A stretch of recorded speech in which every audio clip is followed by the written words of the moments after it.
in my head. I'm way too long for the bed. Yeah, it's hard to get around in a 6-foot town.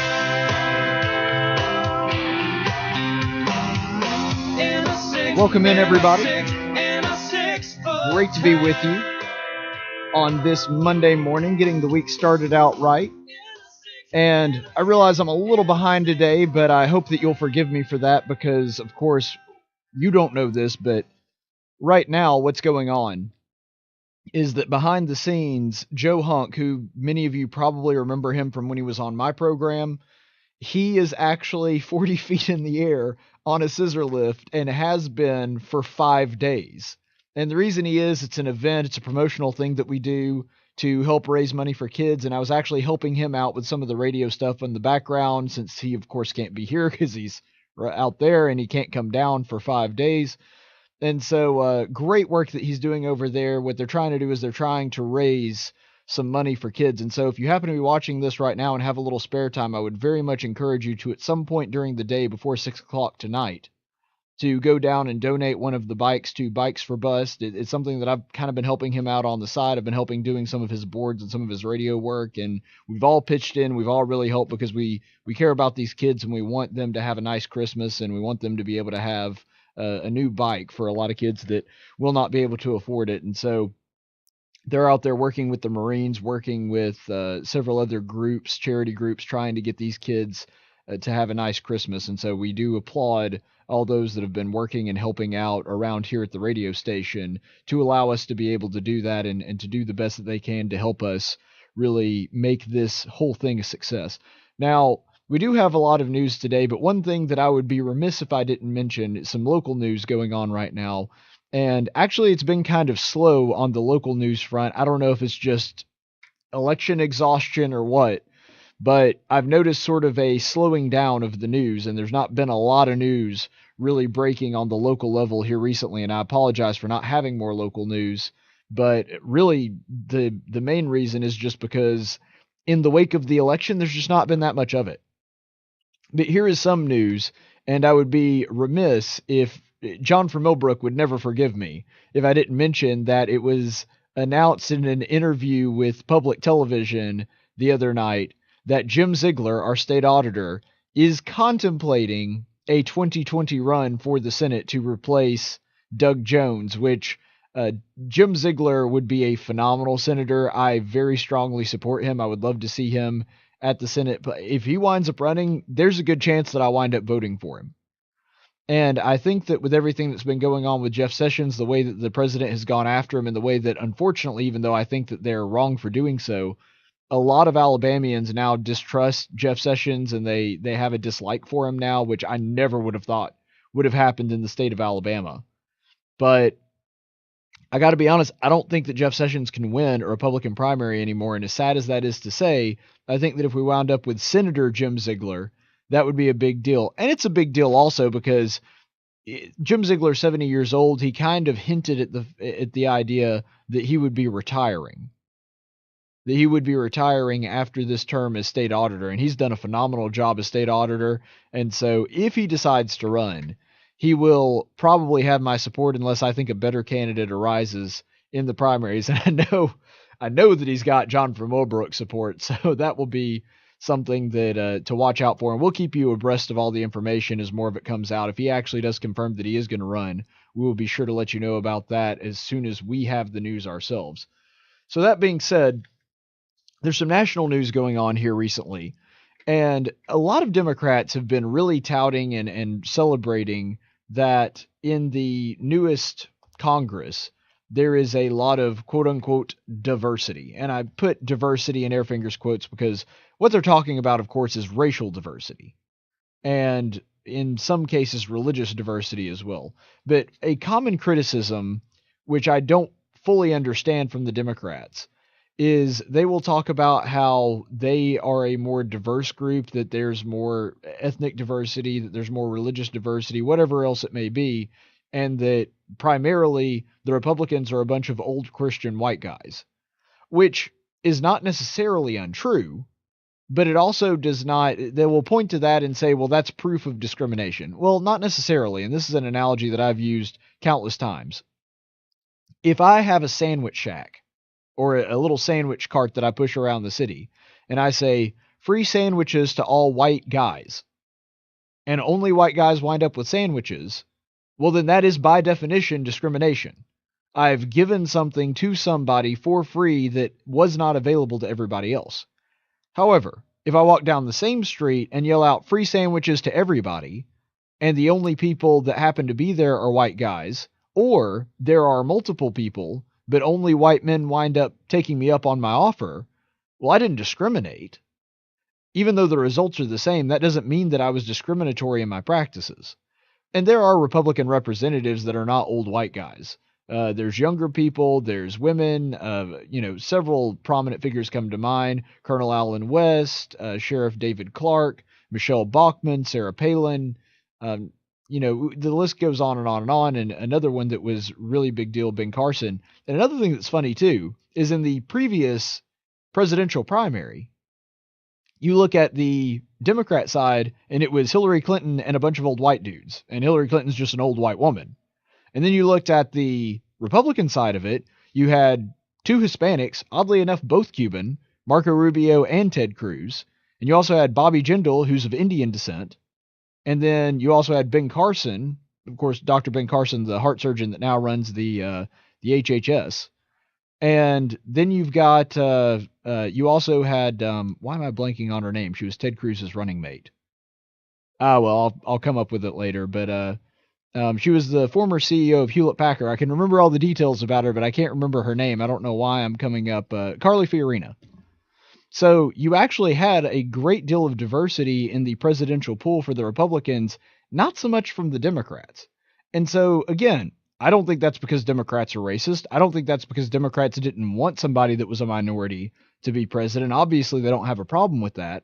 But the point is, when you're looking at it, just because you see that a bunch of one particular race or one particular gender or whatever else it is happen to be the results, that in and of itself is not enough to know for a fact whether or not discrimination along those lines actually took place. Results are not always the only indication. And there could be a number of factors in different things. For example, you could have a school that is predominantly black. Well, that doesn't mean they're keeping white kids out. It may just mean that that happens to be the population that they're in Montgomery. That's pretty close to true when you come to the inner city of Montgomery. It's a predominantly black school. It doesn't mean that they're not accepting white students. It means that there's not that many white students here. It's a majority black city. And so, again, just because you're seeing results that don't necessarily look diverse doesn't mean discrimination took place. And that's something that's important to understand. Possibly it did, but you have to look at how you got to that result to determine that. So one of the things that they've made a really big deal about is an increase in Muslim participation and representation when it comes to that stage. So because of this, and because of someone that was elected and named, I think I might be at least in the ballpark of saying this name right, Ilhan Omar, and she's a representative from Minnesota. She was the one that was pushing for this new rule change to the House of Representatives that if you have because right now, the way the rule is, you're not allowed to wear a hat when you are on the floor of Congress for any reason. The rule change that is being proposed is that you will be allowed to wear a hat for religious reasons, or you will be able to wear a hat if you have a medical condition. For example, if you have somebody that's like me, a chemo patient, that has lost their hair, and that happened to me too. Everything fell out, even my eyelashes. It actually looked pretty weird. But luckily it's kind of starting to grow back. It's a lot thicker than it used to be. But anyway, when you're looking at it from that perspective, and you see that they're proposing that somebody could presumably wear a wig, wear a hat if they want to, and this is especially I think a good idea for people that may be going through cancer, and we've had quite a few congressmen that have struggled with this. And so I think that it's good for that purpose, but I also actually like the fact that there is an exception for religious garb. And that's fine with Muslim women that want to wear headscarves. And I'm fine with that for Jewish men, for example, that want to wear their yarmulkes. Because I really do think that that's actually a good thing. Now, to be clear, those are the only exceptions. It's not doing away with the rule altogether. So Frederica Wilson, the representative from Florida, she's not going to be able to wear those like neon pink cowboy hats that she's famous for, or the green one with sequins. I mean, she... All right, so I have no idea why that happened, but apparently my stream cut off on me about 12 minutes in. So I don't even know what point exactly I was in this little discussion, but I guess I've been ranting for like 20 minutes now with nobody watching me, like a crazy person in my own studio. So I'm not sure exactly why that happened. Again, we're still trying to work out some of the technical details on this, and I don't exactly have the best technology to work with. So we'll do what we can. Hopefully this will not be an issue again. I think, if I'm not mistaken, the place where we left off is talking about religious liberty and religious freedom.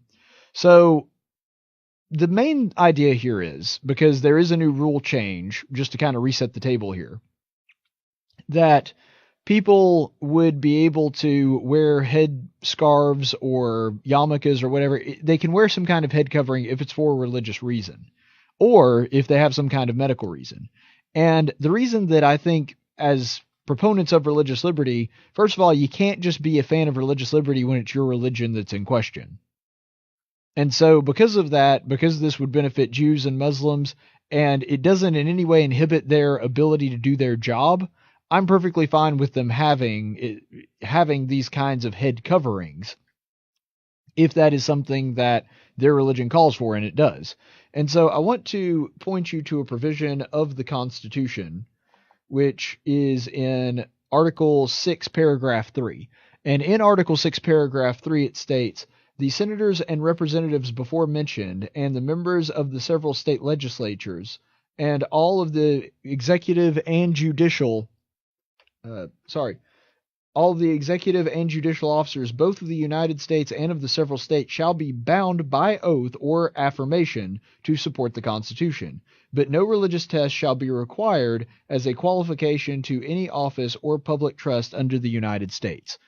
And so this idea that we're talking about here, while this definitely, this kind of goes along with this, because even though this isn't technically a violation of that provision of the Constitution, I really like the idea that whether you agree with my religion or not, we make accommodations for people that want to not violate their conscience in order to be able to do their job or to be able to represent people. And I think that's actually a really good thing.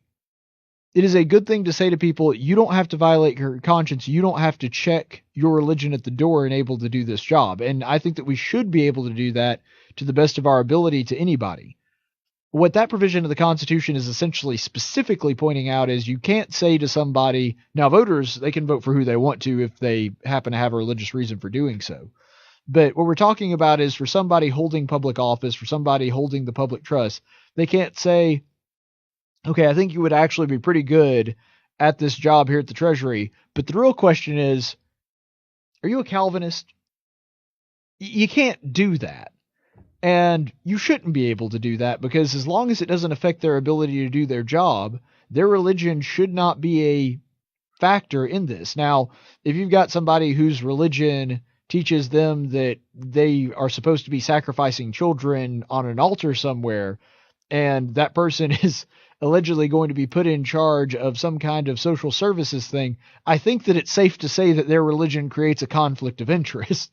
But being able to wear a headscarf or being able to wear a yarmulke on the floor of the Senate like that in no way inhibits them from being able to do that. And so I actually see it as a big win for religious liberty that this is going to be allowed. And it reminds me of the situation that we had with Kim Davis. So for those of you who don't know, Kim Davis is the county clerk there in Kentucky she took the idea that you could actually persecute someone for their religion And this is something that did involve her job, unfortunately. So this is actually even more prevalent than the one that we're talking about, where the rule wouldn't affect their ability to vote or debate. But when it came to Kim Davis, she was a county clerk there in Kentucky, and she does not believe religiously that marriage can exist between two men or two women. And so for her to put her signature on a marriage license saying, hey, these two dudes are married, would have been a violation of her religion and her conscience. And yet the Democrats, when this happened after the Obergefell decision, they put this woman in jail. And they basically said, you will violate your conscience or you will be punished for it. And this is especially egregious considering that rule was not in place. The state of Kentucky did not recognize marriage as being between two men or two women when she took the job.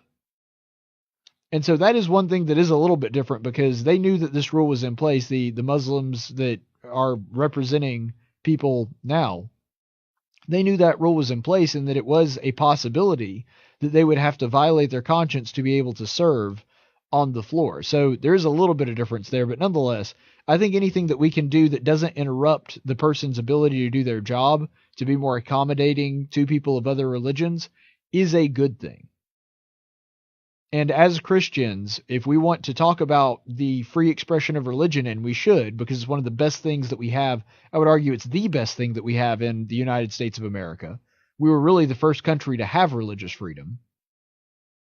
That because of that, we should be proponents of other people being able to do that. Now, if it interrupts their ability to do their job, it becomes a different matter.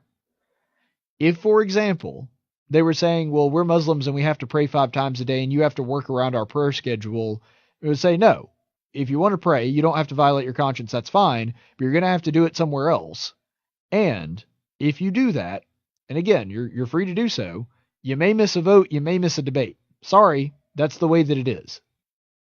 And so while I'm all for accommodating, I think that you have to keep in mind the actual purpose of being able to do your job, because at that point, then you're interrupting the business of Congress, and then you're no longer acting in a way that is going to allow you to be able to do the task for which you have that job on. So let's go ahead and look at this other story that came out about Ilhan Omar. Now, she unfortunately does a complete 180 when it comes to a stance that she had before the election as opposed to now. And I actually talked about this a little bit on the air with Kevin earlier, if you happen to be listening to News Radio 1440 between 7 and 9 when I'm on with Kevin Elkins. But did a complete 180 on the boycott, divestment, and sanctions movement, so the BDS movement. And they are an anti-Israel group, and essentially their goal is to economically squeeze out Israel. And so they don't like the fact that America put sanctions against incredibly evil organizations and nations like Iran. And so because of that, they're trying to kind of do the same thing, but on a private basis. And in other words, instead of the government actually putting down sanctions to try to economically punish bad actors, they're trying to do so on the private side of it, which they are well within their freedom to do. If they don't want to buy products that came from Israel, that's fine, but that's their choice. The government's not going to do that. And so originally, the lady that was elected, Ilhan Omar, said about this group that it was counteractive and not helpful in getting a two-state solution. Those are direct quotes from her. And so originally they were thinking, well, evidently she may not necessarily be all that friendly towards Israel, but at least she's not supporting this movement that is specifically trying to target and hurt Israel. Of course, the problem with that is we found out a little bit later, actually, that is exactly what she was talking about. Because a week after the election, now she no longer has to worry about getting elected. She said in an interview the other day with a publication called Muslim Girl, yeah, actually, she does support the BDS movement and said so unequivocally. And look, let's not kid ourselves. Politicians do junk like this all the time. They say one thing to get elected, and then the second they're elected, they're like, you know what, I really meant this. But this is a pretty strong indication that she was just straight up lying to people to get elected. Because it's one thing to change your views.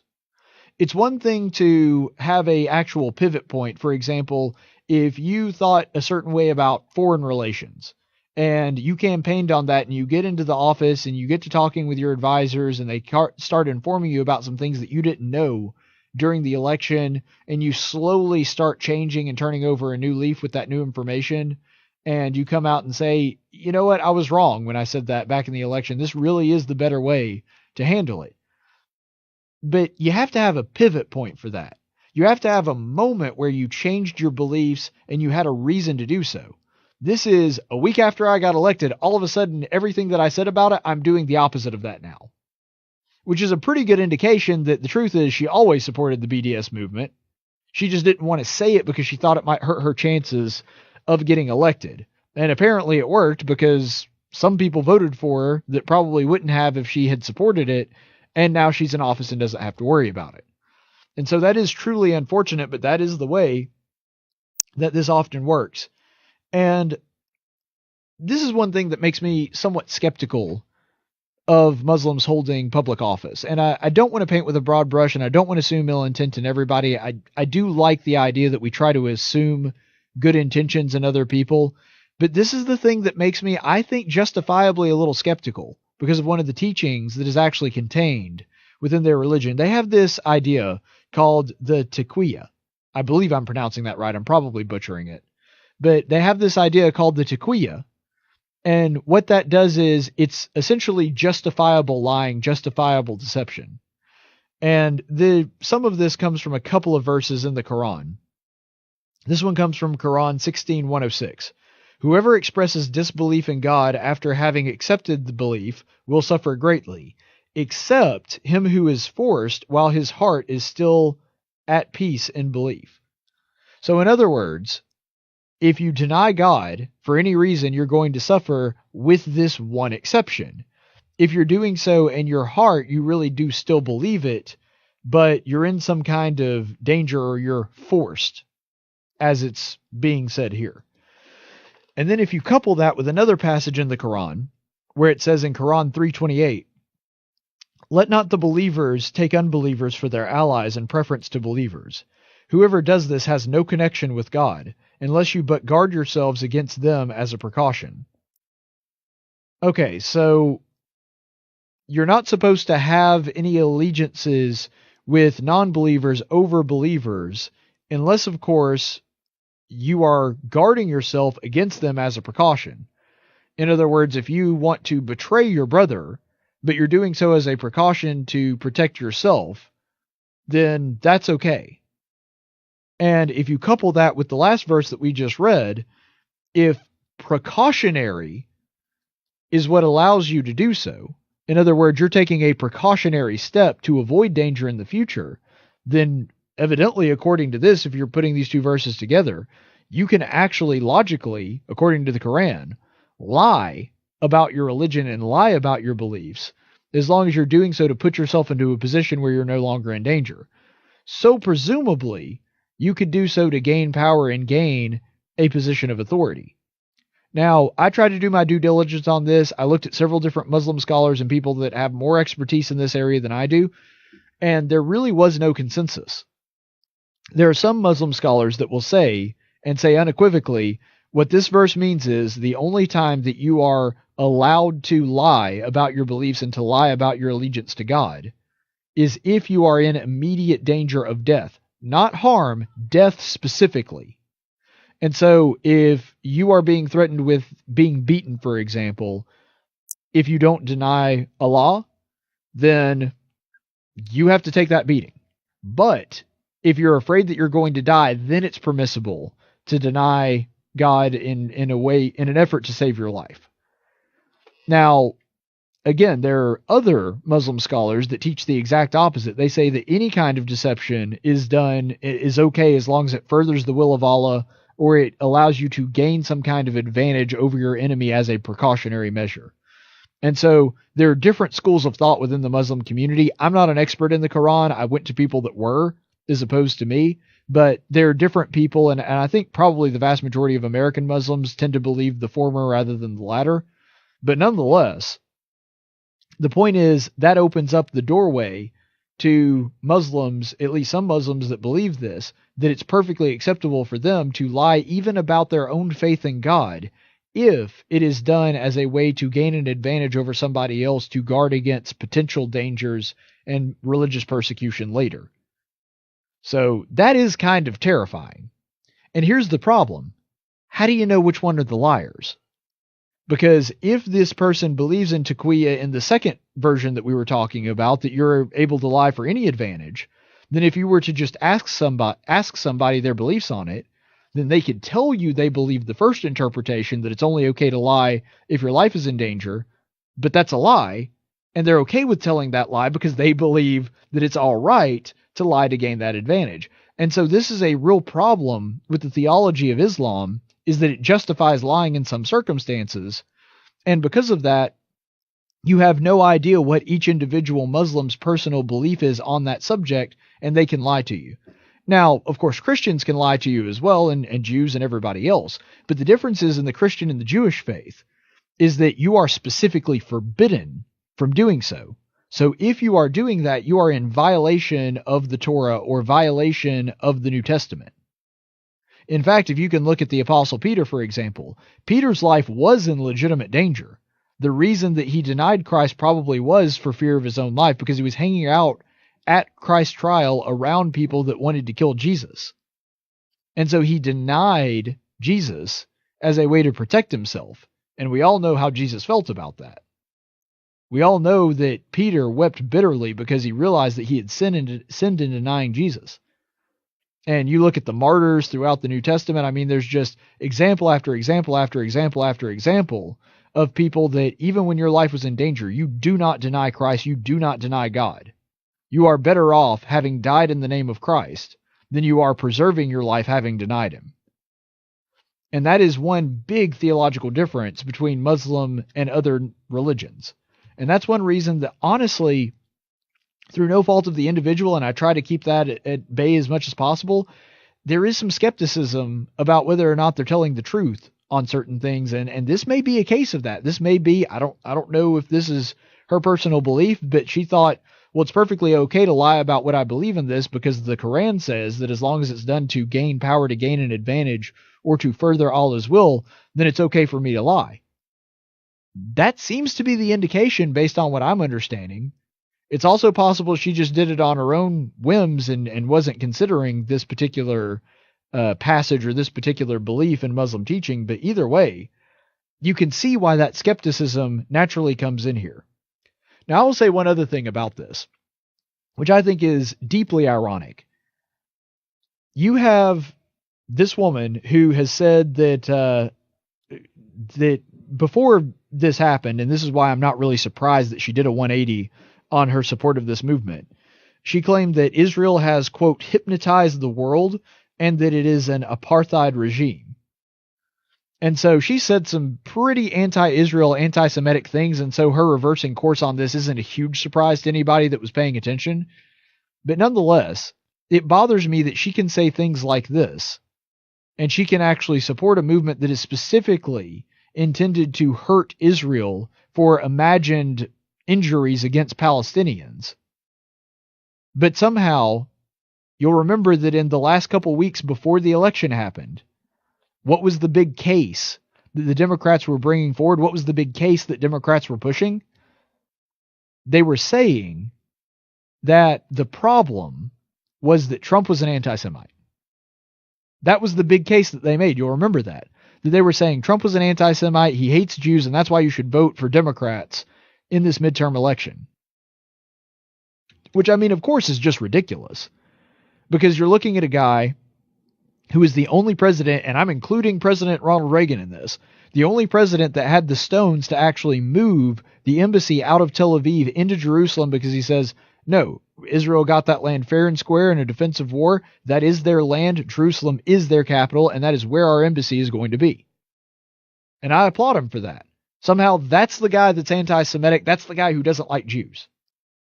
And that also ignores the fact that his own son-in-law, Jared Kushner, who is not just somebody that happened to marry his daughter, but also somebody that he brought in, treats like a member of the family, and made an advisor in his White House.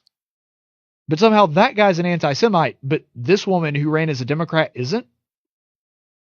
And let's not just even limit it to her. Let's look at Linda Sarsour, who's one of the leaders in the Women's March, who said some incredibly anti-Semitic things, despite the fact that she is one of the leaders in the Women's March, the group that marches against Trump, and they've also organized the March for Our Lives with the Parkland kids.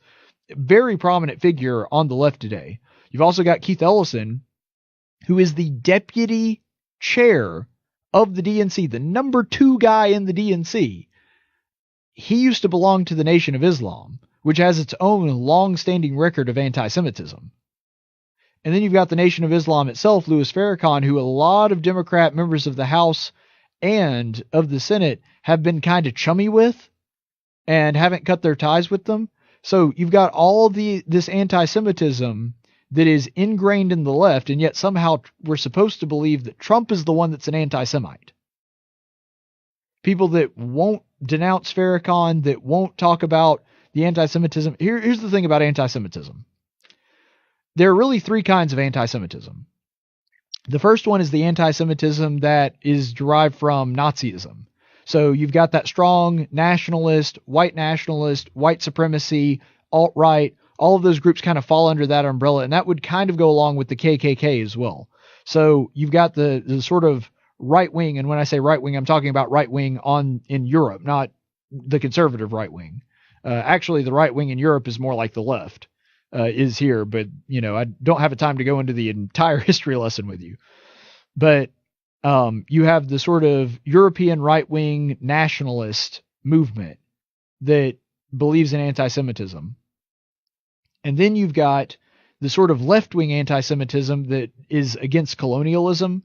And because they're against colonialism, and because it was England that helped establish the modern state of Israel after World War II, and because that land was occupied by the British for a while, and then the Jews were allowed to move in and basically make their own country there are people on the left that oppose that oppose the idea that Israel came about in the wake of a war, which I understand, and frankly, to a certain extent, I even agree that wasn't the right thing to do by England at the time. However, I don't understand holding people that are living there now and have lived there their whole life and had no say whatsoever in that decision being made are somehow being held accountable for that now. And then you've got the third kind of anti-Semitism, which derives largely from Islam. And so those are really the 3 big forms of anti-Semitism that we're having to deal with now. And in each of those cases, 2 out of 3 are definitely on the left. And the third one, the one we were talking about, that's sort of right wing, that has its roots on the left as well. Now, unfortunately, there have been some people, and I've denounced them, that have gotten eerily chummy with some of the anti-Semites. We saw the quote-unquote Unite the Right movement in Charlottesville.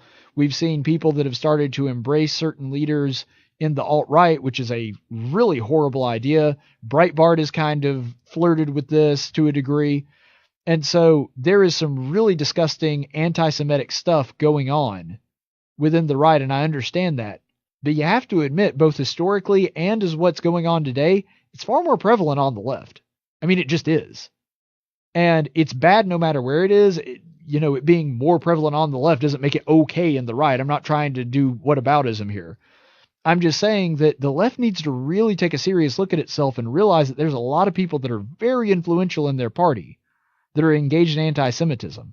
Anti-Semitism is wrong no matter where it is, and it needs to be snuffed out.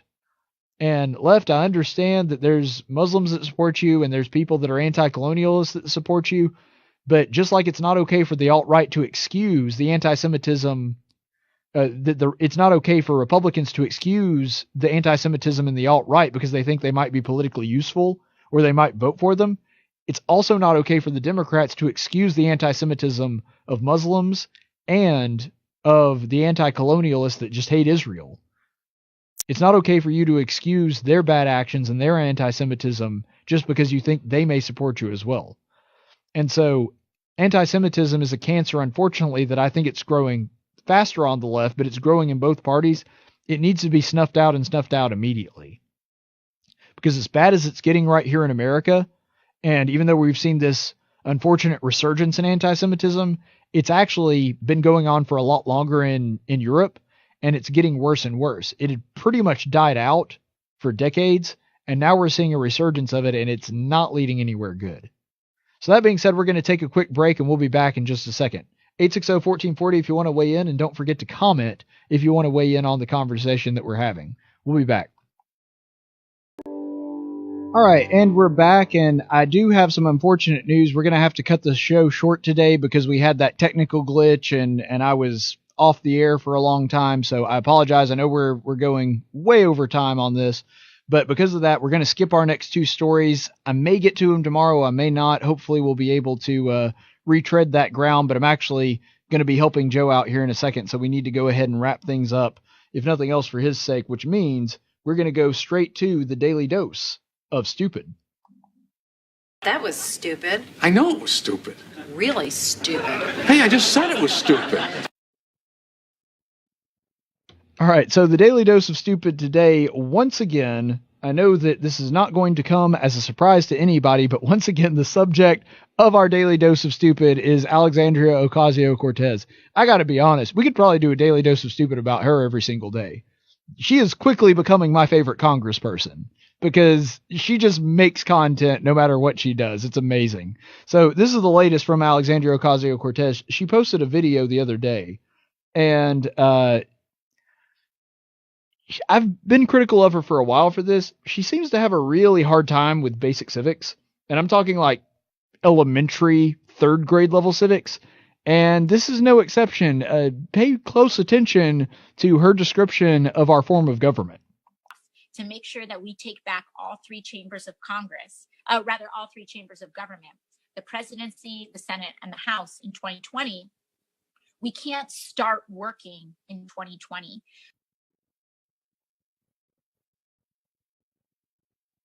All right, so there you have it. The three chambers of government, not three branches, the three chambers of government, which would be the Senate, the House, and the presidency. Yeah, I don't know if she just didn't take fourth grade civics or what's going on here, but that's not how the government works, Alexandria. Oh, man. Look, I know I pick on her a lot. I do. But she makes it so easy. I mean, she puts the target out there and then expects me not to shoot at it. And I can't do it. It's too good.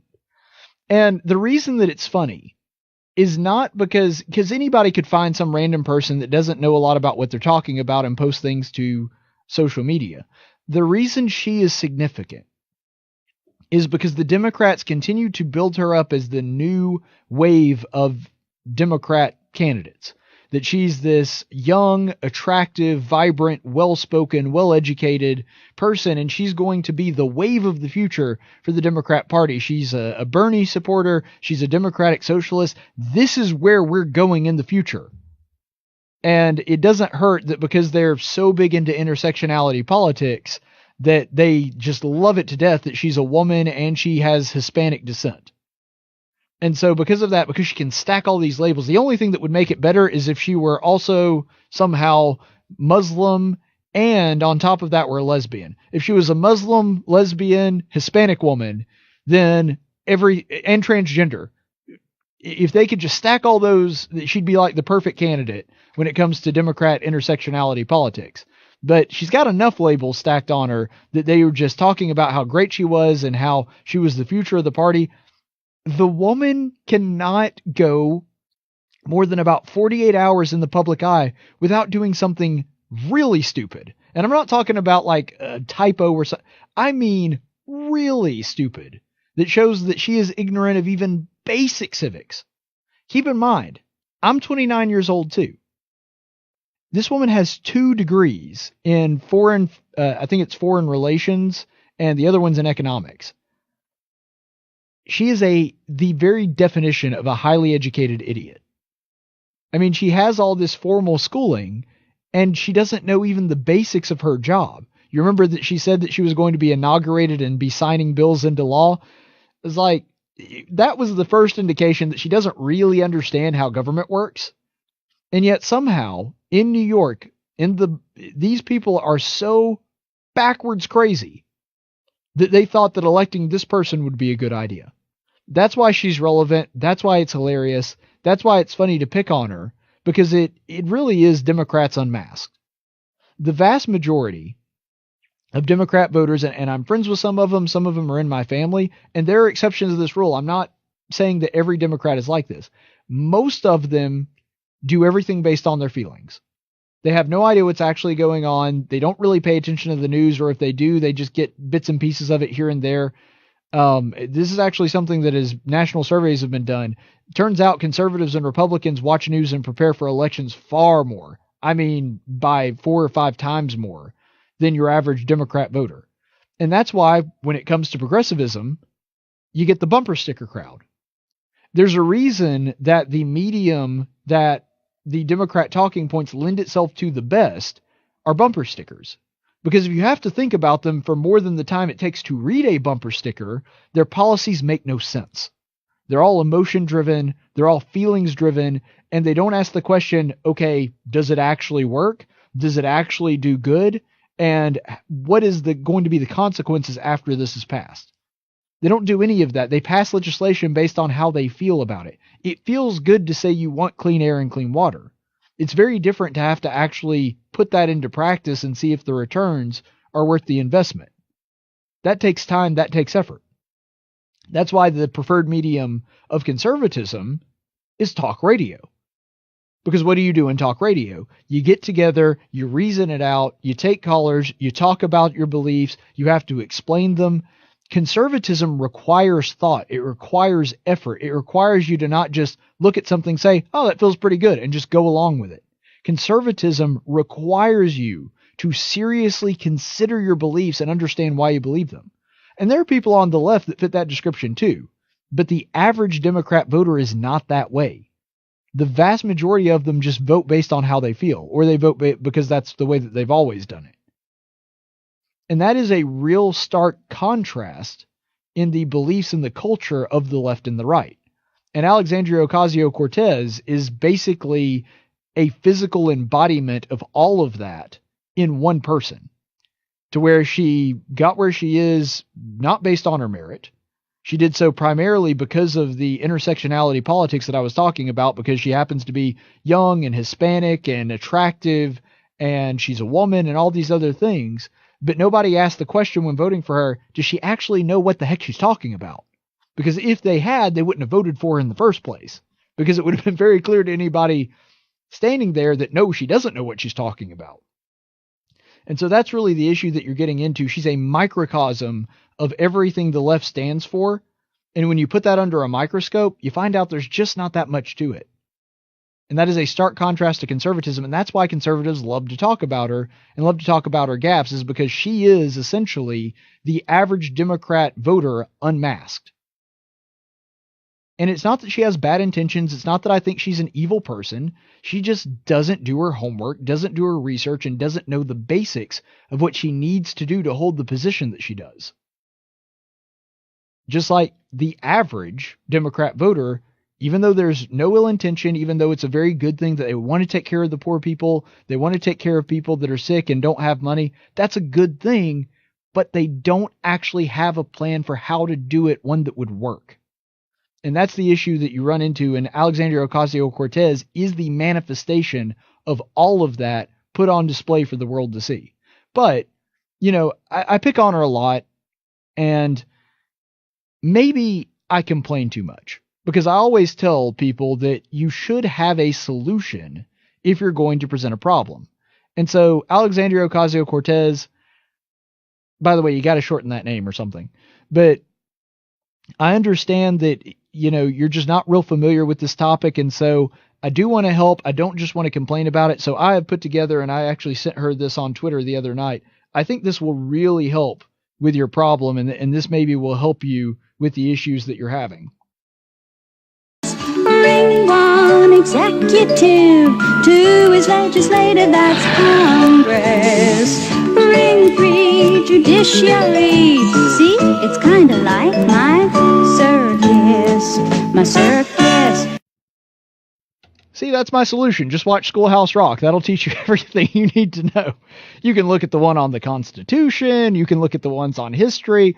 I think that would be really beneficial for Alexandria Ocasio-Cortez if she just watched Schoolhouse Rock, she would know all these things. You can memorize the preamble. That would be really good. So that is my solution to Alexandria Ocasio-Cortez's problem. If she'll just memorize the School of Rock stuff, I think that she'll be doing much better. I don't think that School of Rock actually has an episode on basic economics, but if they don't, they really need to make one for her as well. All right, so that being said, let us go to the Chaplain's Report. In 1775, the Continental Congress created the Chaplain Corps. Under the command of General George Washington, each soldier was required to attend worship service every Sunday. While other armies advanced on their feet, Washington's troops advanced on their knees. It's time for the Chaplain's Report with Caleb Colquitt on tactics. Chaplain's Report today, it comes from the Gospel of Mark, and to give you a little bit of context, Jesus has just been out with the masses, talking with people, and he's exhausted. I mean, he's been running all day, and back then you didn't have a car to go from place to place, and so he's been out, he's been talking, he's been amongst the people, and so what finally happens is he steals away on this boat out into the Sea of Galilee. And he and the apostles are with him, and they're all fishermen, accomplished sailors. A lot of the people that are with him at this point are people that are used to being out on the water. And yet, this episode takes place in the Gospel of Mark, chapter 4, verses 37 through 40, where he says, "And there arose a fierce gale of wind, and the waves were breaking over the boat so much that the boat was already filling up. Jesus himself was in the stern, asleep on the cushion. And they woke him and said to him, 'Teacher, do you not care that we are perishing?' And he got up and rebuked the wind and said to the sea, 'Hush, be still.' And the wind died down and became perfectly calm. And he said to them, 'Why are you afraid? Do you have no faith?'" You could do no telling how many sermons on this one verse alone. But one aspect of it that I wanted to point out right now is look at Jesus' rationale for why he chastised them. Because they had no faith. This storm is going on. And keep in mind, like I said, these guys are accomplished sailors and fishermen. They're not novices. It's not like he just found some random guys. These guys are used to being out on the Sea of Galilee and doing so when the weather is turbulent. Because that's what the Sea of Galilee is. If you're looking at the geographic location, it's prevalent for storms to just kind of crop up out of nowhere. That happens pretty commonly on this particular sea because of the way that the environment and this geographic surroundings of it. And so these guys were scared because they've seen a lot of storms and this one was bad. And they were worried because the boat starts filling up with water that they are not going to make it. And where's Jesus? He's taking a nap. He's so not bothered by this storm that he's asleep. And when they finally do wake Jesus up and bring him out there, they say, "Don't you care that we're about to die?" And Jesus is just like, why do you think you're going to die? Don't you realize that I'm here with you? Don't you realize that God is looking after you? Jesus is so not worried about this situation that he's back there taking a nap. These guys are terrified that they're going to end their life. And this is really the point that we're bringing up. Jesus does calm the storm here. And he is the creator. He is the master of this universe. And so when he says, "Be still," the wind obeys. But nonetheless, he didn't have to calm the storm. If that storm had continued on, nothing would have happened to him. Nothing would have happened to him. And that's the kind of faith that we need to have, the kind of faith that Jesus demonstrates here. Because he chastised them for being worried because they had so little faith in God. Didn't they believe that when the Son of God is in the boat with them, that God is going to take care of them and protect them? And that really is a metaphor for the way that we live our lives.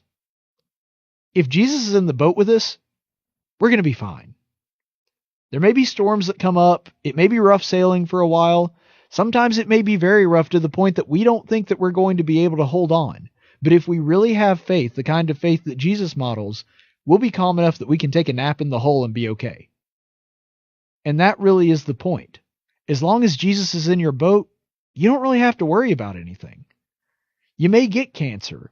You may have a messy divorce where your spouse cheats on you.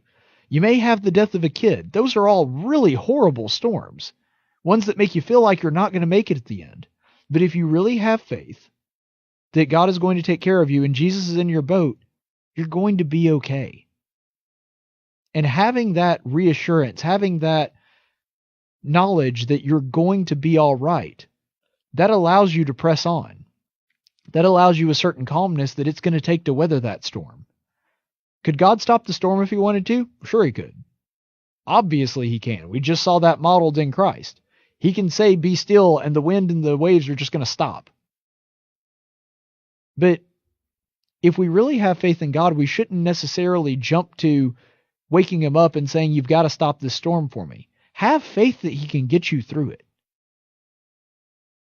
And with that comes a certain calmness, or as the Bible describes it, a peace that passes all understanding. That's the kind of worry-free life, a life rooted in faith. Faith that God and Jesus are both going to be there and they're both going to be looking out for us. That's the kind of life that's rooted in faith that we should all be striving to live. Stay the course, friends.